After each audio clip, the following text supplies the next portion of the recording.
আসসালামু আলাইকুম।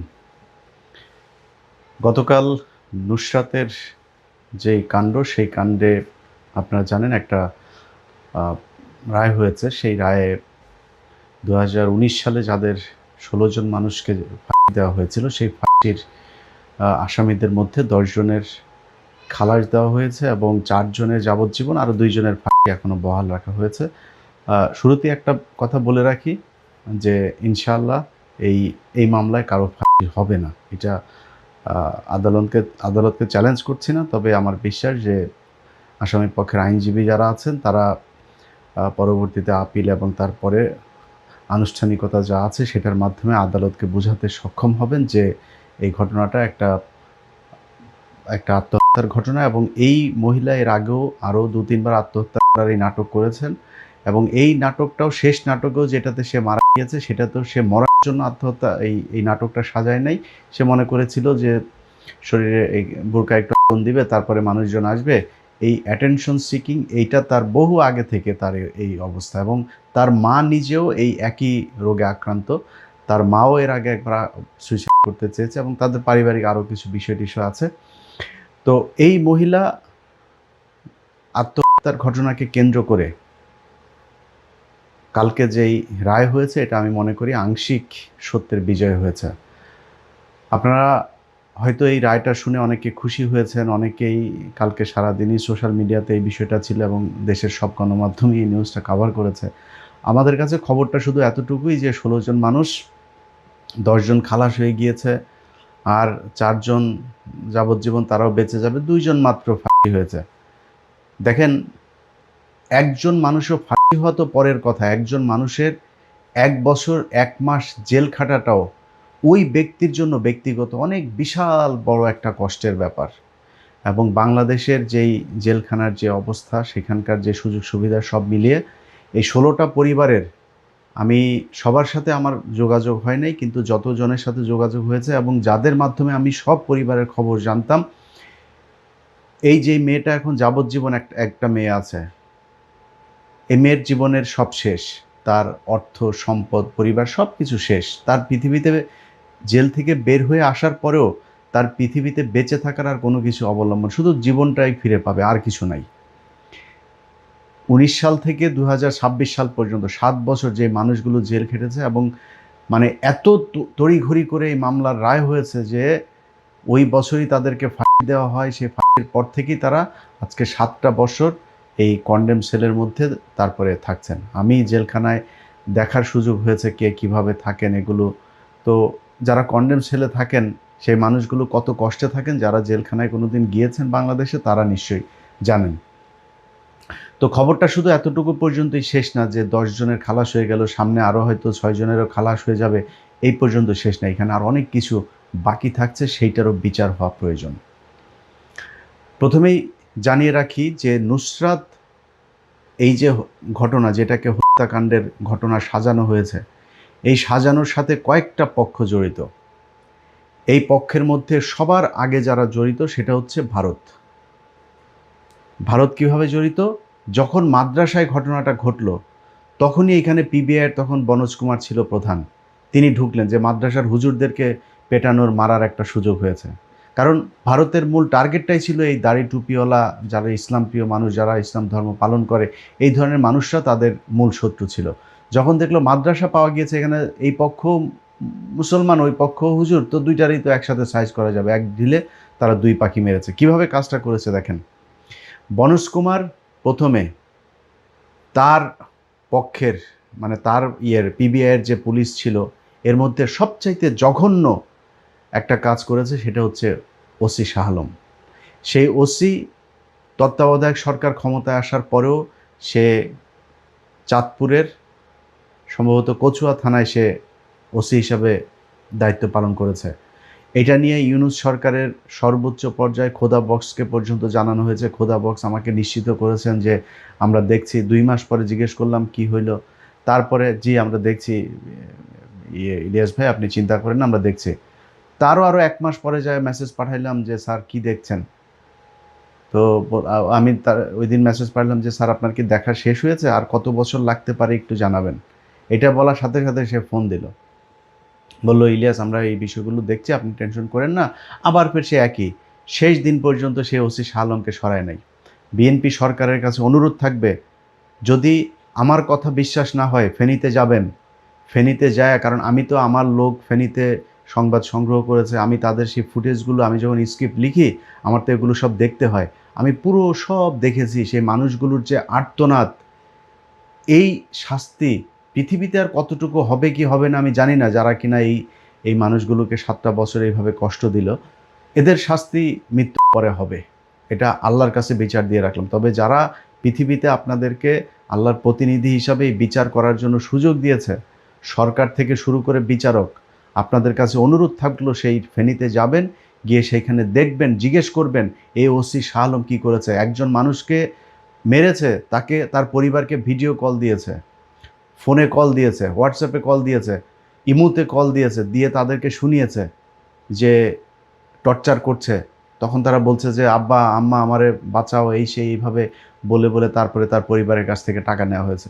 সেখানে একজন আছে আওয়ামী লীগ নেতা রুহুল আমিন, সে আবার পয়সাওয়ালা, তার পরিবারের কাছ থেকে আমার ঠিক মনে নাই, অ্যাট এ টাইমে চেক 45 লক্ষ 50 লক্ষ এরকম বড় বড় অঙ্কের টাকা তাদের পরিবারের কাছ থেকে। আর অন্যান্য পরিবার, এই আসামিগুলোর মধ্যে অনেকের বাড়িও নাই, বাড়ি পর্যন্ত বিক্রি করে দেওয়া, তারপরে এই পিবিআইয়ের শাহ আলম সহ বনজদেরকে টাকা দিতে হয়েছে। সেই শাহ আলমের বিচার হওয়া দরকার। এখানে কয়েকটা পক্ষ, একটা পক্ষ বনজ, বনজের সাথে ওই সময় ফেনীতে পিবিআইতে যারা ছিল, সময় টেলিভিশনের এক শুয়োরের বাচ্চা আছে, যেই শুয়োরের বাচ্চা এই বনজের কাছ থেকে প্রেসক্রিপশন নিয়ে বিশাল এক অনুসন্ধানী প্রতিবেদন তৈরি করেছিল, তার নাম হচ্ছে ওমর ফারুক। এই কুকুরের ছানা এই বনোজ কুমারের লিখে দেওয়া আপনার বিশাল আকারের এক চিত্রকর্ম নিয়ে তারপরে এইটাকে হত্যাকাণ্ড সাজাইল। এর সাথে প্রায় সব গণমাধ্যম, কারোর কোনো ইনভেস্টিগেশন নাই, কারোর কোনো জিজ্ঞাসাবাদ নাই, কোনো কিছু নাই, দেখা নাই, একদম যেভাবে বনোজ কুমাররা বলে দিয়েছে সেইভাবে। আরেকজন আছে, ওই যে গরিবের এক বালিস্টার ছিল, বালিস্টার আপনার সুমন, এই শুয়োর ছানাও এই বনজের টাকা পয়সা খায় তারপরে এইটাকে হত্যাকাণ্ড বানানোর জন্য সেই ওসি মোয়াজ্জেমের কথা আপনাদের মনে আছে যে তার সম্ভবত 8 বছর জেল হয়েছিল, 5 বছর তিনি সার্ভ করে তারপরে বের হয়েছিলেন জামিনে। সেই ব্যক্তি তার চাকরি হারিয়েছেন, জেল খেটেছেন, সারা বাংলাদেশের মানুষের কাছে ক্রিমিনাল সেজেছেন। সেই মানুষটাকে এই ব্যারিস্টার সুমন, ওমর ফারুক ওই দিক থেকে কমলদা পর্যন্ত সেইখানে গিয়ে তারপরে তদারকি করত। সময় টেলিভিশনের ওই সময়কার সম্ভবত তার নাম বখতিয়ার মুন্না, সে ফেনীর প্রতিনিধি ছিল, বাদী পক্ষের একজন আইনজীবী ছিলেন। ওই আইনজীবী ওই সময়ের যে বিচারক, সেই বিচারকের অলরেডি গতকালকের রায়ে সেই বিচারকের বিচারিক ক্ষমতা কেড়ে নেওয়া হয়েছে। এটা তার শাস্তি না।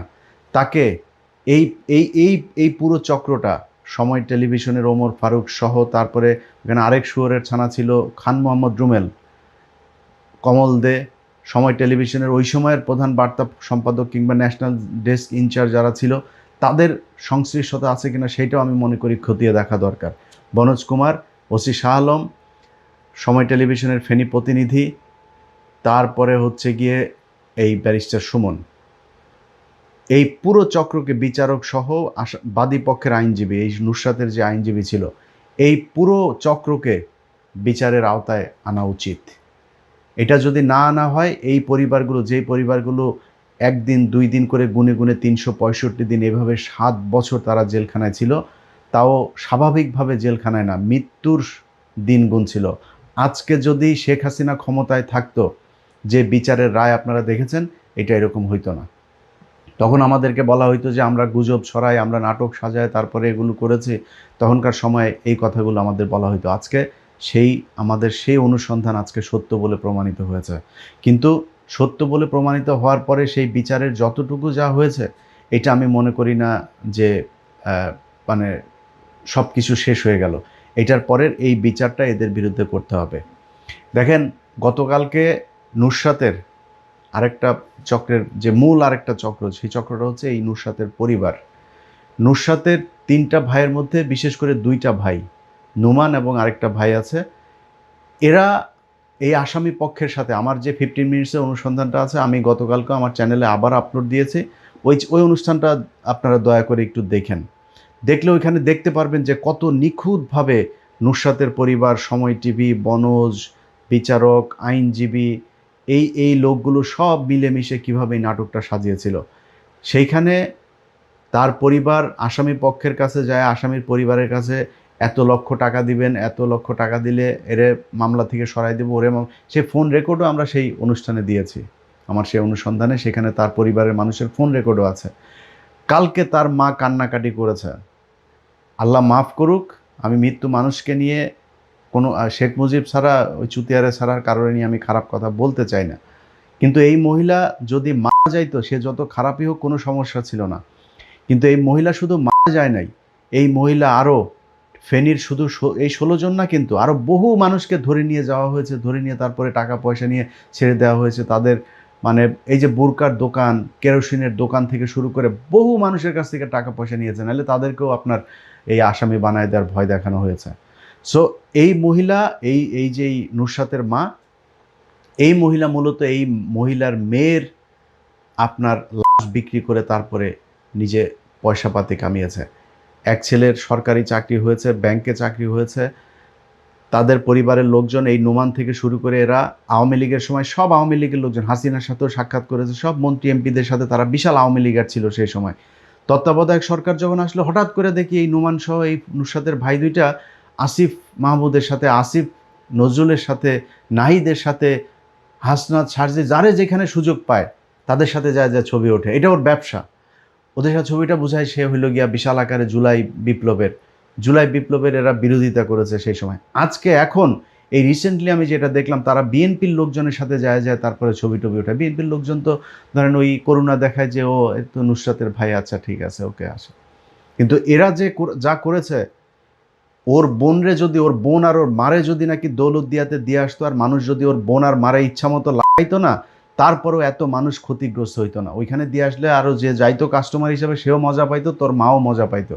কিন্তু এইখানে ওর মা আর ওর মা যেই কাজ করেছে, আর ওরা যেই কাজ করেছে ওর বোনের এই লাশটা নিয়ে, এইটা পৃথিবীর ইতিহাসে নজির হয়ে থাকবে। একই মামলার ভেতরে এইভাবে গণহারে 16 জন মানুষকে ফাঁসি দেওয়া, ওরা সব জানতো যে এই ঘটনাটা কি হয়েছে। এই নুসরাত এর আগে আরও দুবার সুইসাইড করতে গিয়েছে, সেই ঘটনাও তারা জানে।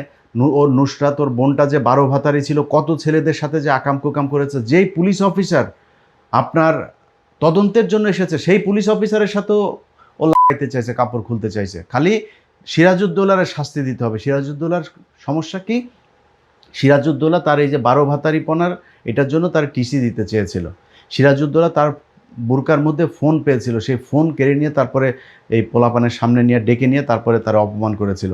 এইটা হচ্ছে সিরাজউদ্দৌলার। আমার ওই 15 মিনিটস দেখেন, সব আপনার কাছে পানির মতো পরিষ্কার হয়ে যাবে। এখন আজকে যেই রায় হলো, এই রায়ের পরে আমার সরকারের প্রথমেই কয়েকজনের কাছে আমার কৃতজ্ঞতা জানানো উচিত। এই সরকার প্রথম তো অবশ্যই সরকারের আইনমন্ত্রী, অ্যাটর্নি জেনারেল, তাজুল ভাই, শিশির মনির, তারপরে আরও একজন আছেন এস এম শাহজাহান সহ তাদের বেশ কয়েকজন আইনজীবী আছেন এই মামলায় আসামি পক্ষের জন্য কাজ করেছেন। এবং সবশেষ যে বিচারক রায় দিয়েছেন তার প্রতিও কৃতজ্ঞতা থাকলো বিচারকদের প্রতি, কারণ তারাও এই মামলার প্রেক্ষিতে যতটুকু দিয়েছেন সন্তুষ্ট। তবে আপনাদের কাছে অনুরোধ থাকবে, এই বিচারের কার্যক্রম যদি অন্য কোনো বিচারকের হাতেও যায়, আপনাদের কাছে অনুরোধ থাকবে, এই যে 4-6 জন মানুষ এখনও পর্যন্ত আটক আছেন, তাদেরকে যেন যে কোনোভাবে তাদেরকে যেন ছেড়ে দেওয়া হয়। কারণ এই ঘটনাটা, পুরো ঘটনাটাই একটা 12 ভাতারির নাটক। এই 12 ভাতারির নাটকের জন্য কোনো মানুষের জীবন যাইতে পারে না। এটা আপনাদেরকে আগে থেকে বলে রাখলাম। আরেকটা বিষয় হলো, এই যে মহিলা, এই যে নুসরাতের মা, গতকালকে তিনি হাউ মাউ করে কান্নাকাটি করছেন। একটু কান্না না দেখাইলেই হয় না, একটু দেখেন, কান্নাটা দেখেন তার। আমার মালিক রে প্রমাণ হয়েছে বাবা, আমার মেয়ে হত্যা করা হয়েছে রে বাবা। ও বাবা, আমার মেয়ে নির্দোষী প্রমাণ হয়েছে। ওরা ফিরে কেমন করবে যাচ্ছি, ধন্য ধন্য রে। বিশ্বের কাছে প্রমাণ হয়েছে আমার জিরে হত্যা করা হয়েছে রে। দেখেন তার নাটকটা দেখেন, কি কান্না, মনে হচ্ছে যেন মানে ওর বাড়ির মনে হয় 5-6 জন মারা গিয়েছে একসাথে। কোনো কান্না না, নাটক, পুরাটাই নাটক। সে নাকি রায়ে সন্তুষ্ট হয়েছে। তোর রায়ে তোদের অভিযোগ 16 জন মানুষ তোর তোর মেয়েরে নাকি এদিক দিয়া ধরছে, চিপা চাপা দিয়া ধরে, টাইনা মাইনা ধরে, এরপরে নাকি আগুন লাগাইছে কোন চিপার মধ্যে। তো তোর মেয়েরে 16 জন মানুষে এইভাবে চিপার মধ্যে দিয়া আগুন দিল। তো তোর মেয়ের এখন সেই 16 জনের মধ্যে 14 জনই ফাঁসির থেকে হয়ে গেল। তো তুই মামলায় খুশি হইলি কেমনে? সে বলে সে মামলায় সন্তুষ্ট, খুব সন্তুষ্ট। আবার কয় যে তার নিরাপত্তার দরকার। তো নিরাপত্তা এই বাংলাদেশের ইতিহাসে কোনো আসামি পক্ষের এই রায়ের পরে এইভাবে কোনোদিন তোর মতো এত 7 বছর ধরে কারো নিরাপত্তা চেয়েছে কোনোদিন? এই এই গেল 7টা বছর তার বাড়িতে পুলিশ রাখতে হয়। কারণ সারাদিন এই এই মহিলার 3 ছেলে এগুলো মিলে চাঁদাবাজি করেছে এই ফেনীতে। আমার 15 মিনিটসের অনুসন্ধান যাওয়ার পর পর্যন্ত তার ভাইরা ফোন দিয়েছে আমার, নানান কিছু বুঝায়, আমার প্রশ্নের উত্তর দিতে পারে না।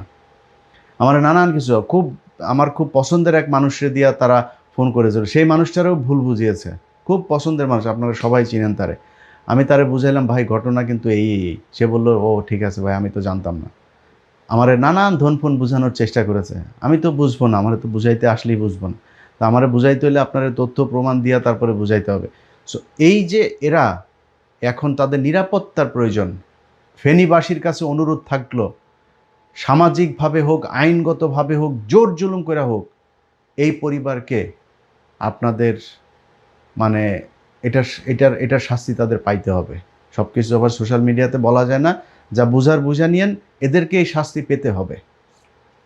এরা সভ্য সমাজে এই পরিবার বসবাস করতে পারে না। এটার শাস্তি যদি সরকার যদি না দেয় তাহলে আপনারা দিবেন। কিভাবে দিবেন, কেমনে দিবেন, এটা আপনাদের উপরে ছেড়ে দিলাম।